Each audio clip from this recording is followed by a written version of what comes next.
Fala galera, começando a nossa semana 5, nossa semana então de calorimetria. O assunto hoje é calorimetria. Como que é essa matéria nos vestibulares? Cara, uma matéria bem cotada em vestibulares. A UEL, por exemplo, adora essa matéria. Essa matéria tem incidência boa no Enem, tá? Então, cara, é legal, é legal. Tanto é que eu coloquei várias questões. Então tem uma sequência ali da questão 1 a 5, questões da UniOeste, tá? São questões boas, a UniOeste cobra bastante calorimetria. E depois eu coloquei mais 6 questões de calorimetria que a gente resolve dessas 6, umas 2 ou 3 nesse vídeo. Vamos lá. Coloquei um resuminho então pra gente, parte essencial de calorimetria. Nada de ficar se apegando a detalhes, porque isso daí vai tirar o foco e você não vai conseguir fazer o teste. Então vamos na parte essencial de calorimetria. Definição de calor. Essa é a primeira parte essencial. É uma energia térmica em trânsito. Não foi sempre assim. Essa definição ela apareceu com um físico chamado James Prescott Joule. Antes do Joule não tinha esse conceito a respeito de calor. Antes do Joule existia um conceito chamado calórico. O calórico ele calculava as calorias dos alimentos, objetos e tudo mais.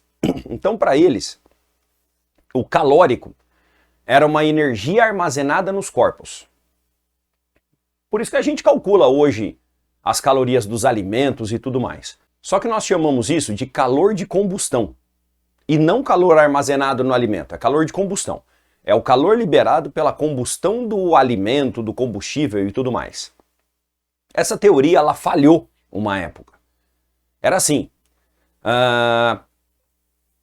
os caras pensavam, um chips tem calórico armazenado? Tem. Então vamos tacar fogo nesses chips e vamos ver quanto de calórico que ele libera. O calórico é nas calorias. Então as calorias dos alimentos é você queimar o alimento e esquentar a água com isso. Aí você faz a tabela e consegue descobrir quantas calorias tem o alimento. Senhor, mas uma fruta não vai pegar fogo. Se você desidratar, vai. Então o processo para medir as calorias dos alimentos, você desidrata o alimento e depois queima ele. Esse calor você usa para aquecer a água num ambiente controlado e consegue calcular a caloria dos alimentos. É bem difícil fazer isso. Não é qualquer laboratório que consegue fazer isso. Um nutricionista não sai queimando as coisas. Ele vai usar tabelas, porque fazer essa experiência é bastante difícil. Quer verificar como é que os alimentos pegam fogo e pegam fogo muito bem? Pega alimento seco. Então, por exemplo, pega chips, qualquer chips. Queima, quer um espetáculo. Quero acender uma churrasqueira. Usa metade de um saco de baconzitos que você acende a churrasqueira. Tá? Ele pega fogo muito bem. Doritos parece uma vela. Você taca fogo nele, parece uma vela. Miojo pega fogo, tudo que é seco pega fogo. Eu quero calcular as calorias da maçã. Fatias de maçã, desidrato a maçã e taco fogo nela. Essa é a ideia, é assim que funciona. Então tudo tem caloria. Então os caras imaginavam que tudo tinha calor armazenado. Aí um evento acontecia assim. Eu vou furar uma barra de ferro. A barra de ferro esquenta. O que eles imaginavam? A barra de ferro também tem calórico. A barra de ferro também tem calorias. Essa seria a ideia. Só que num evento, se a broca que está furando o ferro tiver cega, ela não vai furar o ferro e vai continuar esquentando.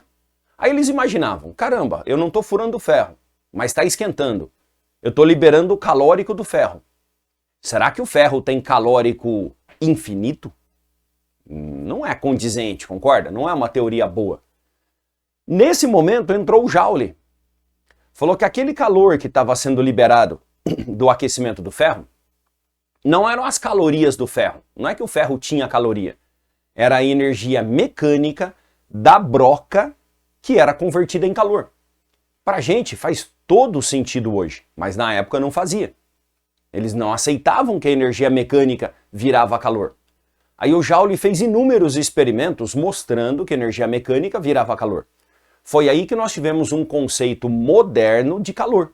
Esse é um conceito moderno, não é a mesma coisa que aquele conceito antigo.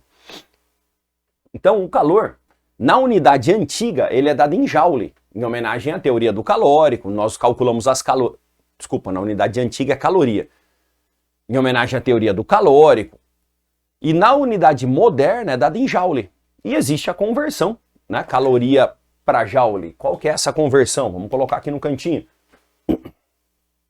Uma caloria, aproximadamente 4,2 joules.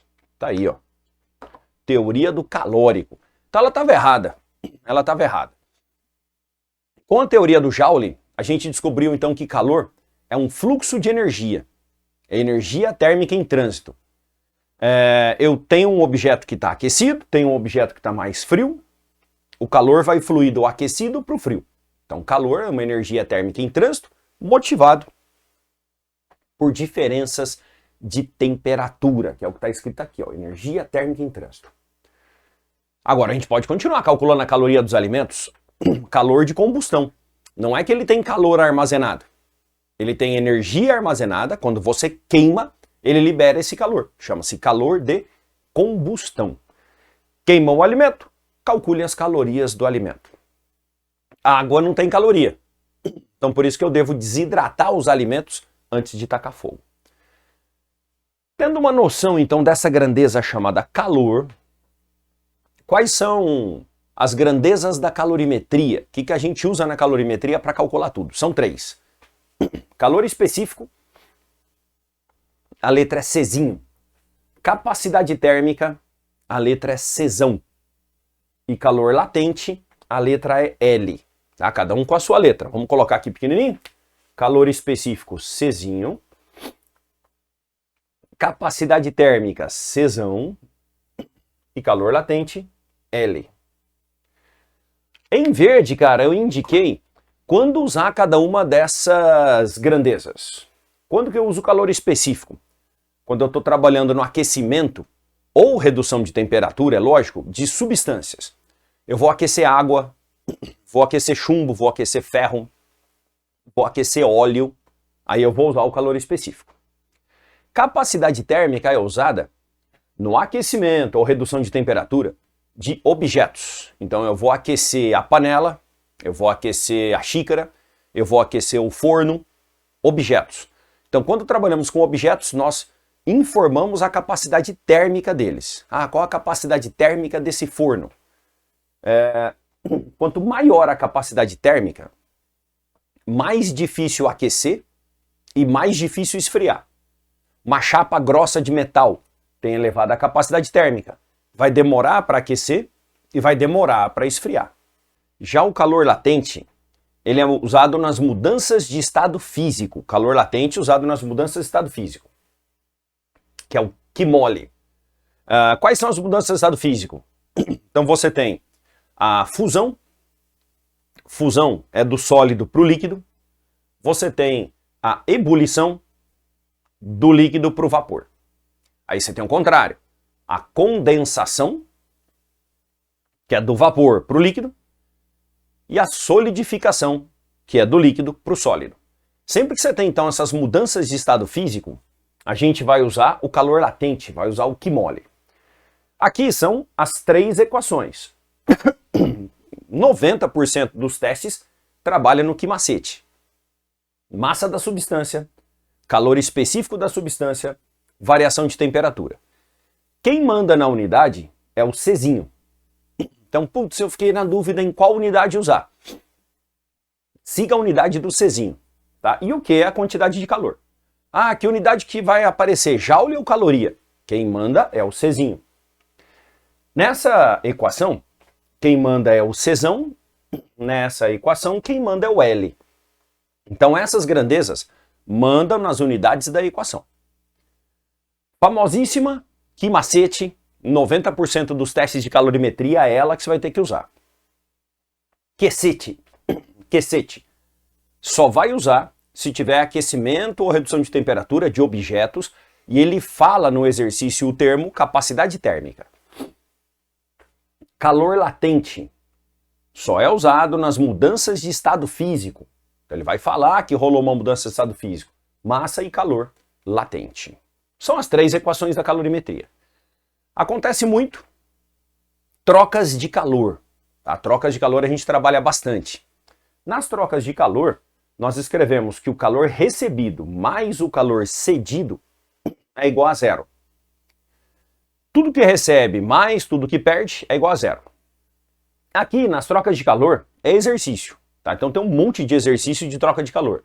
Tem aquela sequência da Uni-Oeste de troca de calor, onde todos estão resolvidos, e mais alguns que eu vou trabalhar com vocês.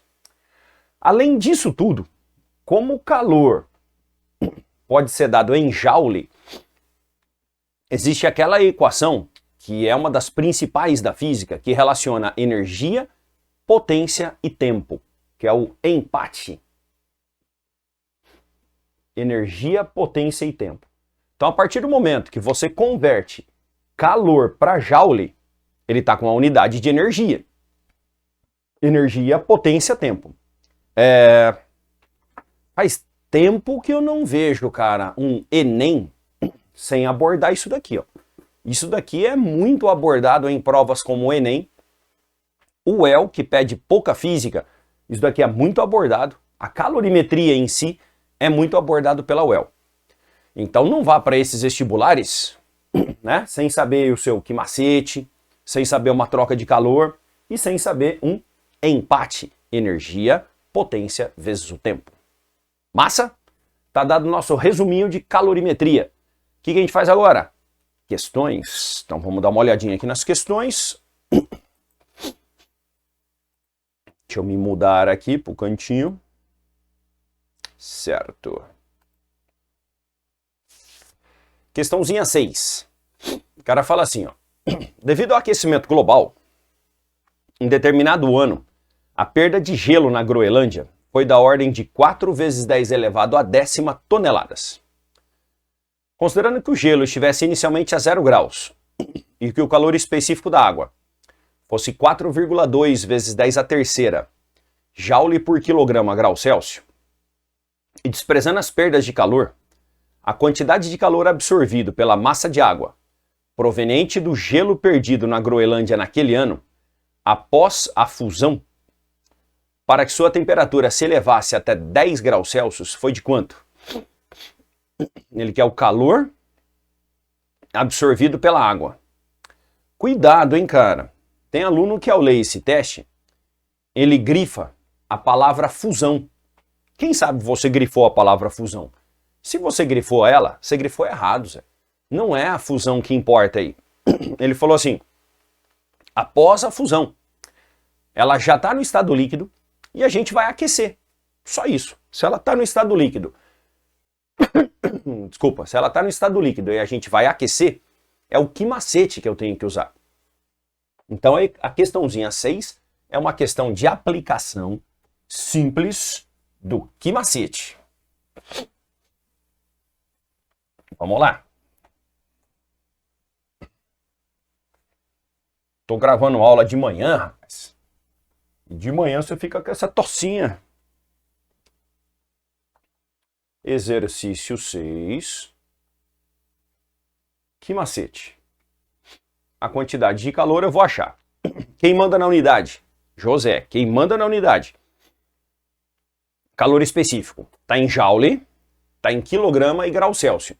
Então essas são as unidades que eu tenho que usar. Massa, em quilograma. Ele me deu em tonelada.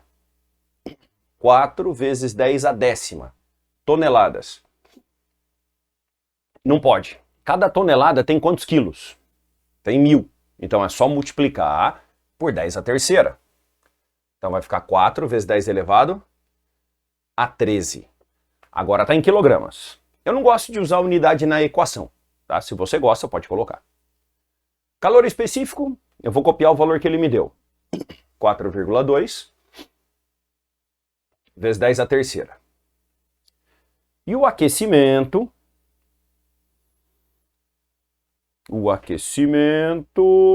até 10. Então são 10 graus Celsius de aquecimento. Tá aí. Vamos ver? Qual a quantidade de calor absorvida por essa massa de água proveniente do gelo após a fusão? para que sua temperatura se elevasse em 10 graus Celsius. Tá, 4 toneladas, 4,2 maravilha. Tô achando estranho aqueles valores que estão ali. Ó, 4 vezes 4,2, vamos lá. 4,2 vezes 4. Aqui dá 8, 16. Então tá bom, então dá 16,8 vezes 10. 13, 14, 15, 16, 17. Aqui já sai em joules. Aí eu corro uma casinha de vírgula para deixar em notação científica. E vai dar 1,68 vezes 10 elevado a 18 joules. Você está vendo que não está batendo? Não está batendo. Um determinado 4 vezes 10 elevado a 10ª tonelada. Só achando que tem alguma coisa digitada errada. Calor específico, desprezando perda de calor. Tá. Tem coisa errada aí, tá? Tem coisa errada aí. Algum valor tá estranho. Bom, vamos colocar isso daqui, tá? Essa é a conta. É isso que a gente tem que fazer. Não bateu nem a potência? Ah, não. Eu tô vendo só até a letra D de dado. Ah, foi mal. Na minha tela só aparecia até a letra D de dado. A letra E tá bonitinha a resposta. Desculpa aí. Tá feito. Questãozinha 6. Só o que macete. Verifiquei a conta, tudo belezinha. Bora mais uma. Vamos fazer a 7 agora. 7, todas as letras estão aí, ó. Tá? Um objeto de massa 500 gramas recebe uma certa quantidade de calor. E com isso sofre uma variação de temperatura. A relação variação de temperatura-calor está representada no gráfico abaixo. Assinale a alternativa, que representa corretamente o calor específico desse objeto. Bom, uma questãozinha tranquila, envolvendo também o que macete. Então, questãozinha 7. É só aplicação do que macete. Olha as unidades, sempre unidades. Está em joule, está em grama e está em grau Celsius. Então, eu vou pegar aquele gráfico, vou dar uma ampliadinha nele e vou pegar uma quantidade de calor. Eu vou pegar, por exemplo, está em quilojoules, eu vou pegar 120, tá? 120 quilojoules, eu tenho que multiplicar por 10 a terceira. Então, 120 vezes 10 a terceira. Porque está em quilojoules. Não pode esquecer o quilo. Esqueceu o quilo, errou. A massa, 500 gramas. O calor específico eu vou achar. E a variação de temperatura deu 60 graus Celsius. Tá aí. 120 vezes 10 a terceira é igual. 6 e 5, 30, vezes 10, 3 zeros, ó, a terceira. Corta o 10 a terceira, e o Czinho, 120 por 30, 4. Joule por grama vezes grau Celsius, essa é a unidade. Porque eu usei joule, usei grama e usei grau Celsius. Então, joule por grama vezes grau Celsius. É um calor específico bem alto. É um calor específico 4 vezes o calor específico da água. A água tem um calor específico 1. Então, é um calor específico gigante, tá? Porque a água é um dos maiores que eu conheço. Legal, questãozinha 7 foi. Vamos mais uma, cara. Então, vamos lá. Ó, tem uma grandona aqui, ó. Legal para fazer. É ela mesmo. 8. Então, calorimetria, um assunto bem cotado para vestibular, e estou fazendo um monte de exercício com vocês, hein? Um calorímetro de capacidade térmica 50 contém 450 gramas de água, cujo calor específico é 1. O calorímetro e a água estão inicialmente isolados em equilíbrio térmico. Um bloco metálico de 500 gramas, inicialmente a 60, é colocado dentro da água e o sistema isolado atinge 20 graus Celsius. Com base nas informações sobre troca de calor, analise as afirmativas. Tá, legal.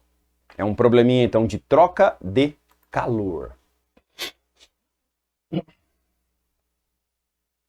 Trocas de calor. No exercício 8, a gente vai escrever calor recebido mais calor cedido é igual a zero. Organização, tá? Esse teste que você quer fazer é organização. Quem recebe calor é quem está frio. Quem está frio? O calorímetro e a água. Pode olhar. Quem está frio é o calorímetro e a água. Então aqui no calor recebido, eu vou escrever calorímetro mais água. Quem cede calor? O bloco metálico. Tudo é igual a zero. Duas equações para o calor recebido, que são duas coisas que recebem, e uma equação para o calor cedido. No calorímetro, eu vou usar a equação de capacidade térmica. Porque eu falei para você que os recipientes, normalmente nós usamos capacidade térmica. E o teste me deu a capacidade térmica. Então, tá dadas as dicas. Foram dadas as dicas. Então, no lugar do Q, eu substituo a fórmula. Czão delta T. Não é a fórmula? Q igual a Czão delta T? Então, no lugar do Q, eu vou colocar Czão delta T. Para a água, eu vou substituir o macete. E para o bloco, eu vou substituir o macete também. Então, macete para substâncias, que ele me deu o calor específico. E para o objeto, a capacidade térmica, a equação de capacidade térmica. Agora vamos tirar os dados. Capacidade térmica do calorímetro é 50. 50. Ele estava inicialmente a 10 graus. E ele chegou a 20. Então, se ele estava a 10 chegou a 20, a variação foi 10. Aqui, agora para água. Massa de água. Um calorímetro tem 450 gramas de água. Com calor específico 1. E ela também aqueceu 10. Porque ela também estava a 10 e foi para 20. Agora, bloco de alumínio. Eu tenho a massa do bloco de alumínio. Um bloco metálico de 500 gramas. 500. O calor específico. Não sei, é a pergunta que ele faz. E a variação de temperatura, cuidado. Ele estava a 60 e foi para 20. Ele esfriou 40. Esfriou 40, então é menos 40. Tudo igual a zero. Legal. Antes de multiplicar tudo, vamos simplificar por 50, tá? É fácil, ó. Você corta aqui, vai dar 1. Por 50 vai dar 9. Por 50 vai dar 10. Tá? E eu posso fazer isso porque tem um zero do outro lado. Aí eu facilito a minha vida, né? Então vai ficar 10 mais 90 mais 10C vezes 40, 400, tá? Menos 400. C igual a zero. Aqui vai dar 100 igual a 400C. Aí o C vai dar 0,25. Calorias por grama grau Celsius. Tá aí. Bem organizadinho. Cara, isso não é fácil fazer, viu? A gente está num curso de física básica. Para você fazer isso daqui, tem que estar manjando, viu, cara? Tem que estar com uma rotininha de estudo legal. Não é simples fazer um testinho desse. Precisa de organização. Vamos ver as afirmativas? O calor específico do bloco é 0,25? 1 tá correta, soma 1. 2. Vai para as respostas, né? Você já eliminou de cara a letra A, B e C. Não, você eliminou a letra D, desculpa, a 1 tá correta. O bloco metálico tem uma quantidade inicial de calor maior que o calorímetro. Errado, ninguém tem calor. Pela teoria do calórico era uma coisa, mas depois do experimento do Joule que a gente descobriu que é calor, tá falso. Falso. A água recebe a mesma quantidade de calor que o calorímetro? Não. Eu não sei se eles têm a mesma capacidade térmica. Vamos olhar aqui, ó. Essa é a quantidade que o calorímetro recebeu, deu 500. Aqui deu muito mais, deu 4.500. Não foi a mesma quantidade. Falso. 4. O bloco metálico recebe 5.000 joules. Não, o bloco metálico recebeu 500 calorias. Tá, não dá 5.000 joules. Deu falso. Apenas a afirmativa 1 tá correta, letra A. Cara, a questãozinha muito boa, hein? Muito boa. Tá aí, cara, essa aula ficou gigante, hein? Uma aula grandona, mas falamos de calorimetria, fechou? Próxima aula, gases. Passo ainda hoje ela para vocês. Valeu, povo. Um abraço, até a próxima aula.